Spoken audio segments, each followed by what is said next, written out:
শুনছেন উত্তরের কণ্ঠ থেকে আমি প্রভাত বসাক, তুফানগঞ্জ, কোচবিহার। শিরোনাম: জাস্টিস ডিলেড, জাস্টিস ডিনাইড। আজকে এই পর্বটি শুরু করলাম আইনের এই আপ্তবাক্য দিয়ে। আমরা সকলে ইতিমধ্যে জেনে গেছি যে ভারতের সর্বোচ্চ ন্যায়ালয়ের প্রধান বিচারপতি মাননীয় DY চন্দ্রচূড় মহাশয় স্বতঃপ্রণোদিত হয়ে কলকাতার RG কর কাণ্ডের মামলাটি গ্রহণ করেছেন এবং বিচারের জন্য 3 সদস্যের একটি বেঞ্চ গঠন করেছেন। এই মামলার প্রথম শুনানির ডেট ছিল 5 সেপ্টেম্বর। সেই মতো পশ্চিমবঙ্গের সাধারণ জনগণ, বিশেষ করে মহিলারা আশায় বুক বেঁধেছিল যে এবার ভালো একটা কিছু হবে। তাই তারা প্রতিবাদের ভাষা হিসাবে 4 সেপ্টেম্বর রাত জাগার কর্মসূচি গ্রহণ করেছিল। কিন্তু জানা গেল শুনানি সেদিন হচ্ছে না। কারণ হিসেবে জানা গেল প্রধান বিচারপতি চন্দ্রচূড় নাকি অসুস্থ। ফলে জনগণের মধ্যে হতাশা দেখা দিল ও উষ্মা প্রকাশ পেল। আদালতের উপর মানুষ হতাশ হবেই বা না কেন? এক রাম মন্দির সম্পর্কিত রায় দিতে আদালতে প্রায় 200 বছর লেগেছিল।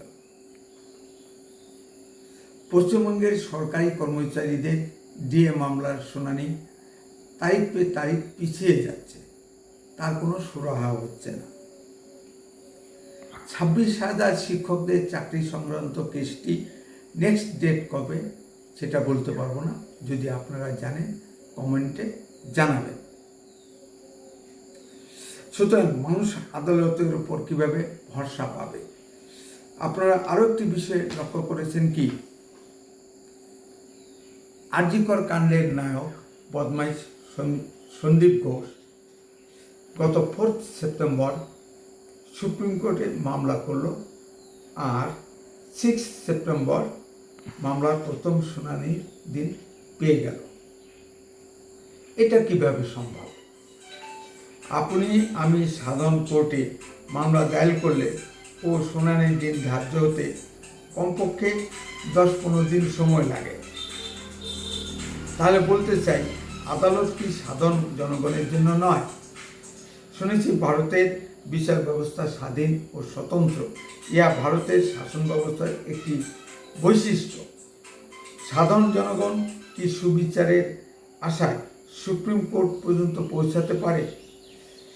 সরকারের নিকট আবেদন এই বিশেষ দিকটির প্রতি, যাতে সুবিচারের জন্য সাধারণ মানুষ সুপ্রিম কোর্ট পর্যন্ত পৌঁছাতে পারে।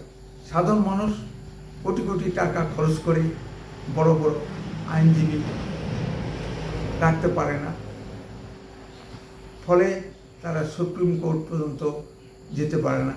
ওই সন্দীপ ঘোষের মতো বদমাইশের টাইপের লোক, যাদের কোটি কোটি টাকা আছে, বিদেশে প্রচুর সম্পত্তি, বিদেশি সিম ব্যবহার করে, এই ধরনের লোক সুপ্রিম কোর্টে যায় এবং সঙ্গে সঙ্গে ডেট পেয়ে যায়।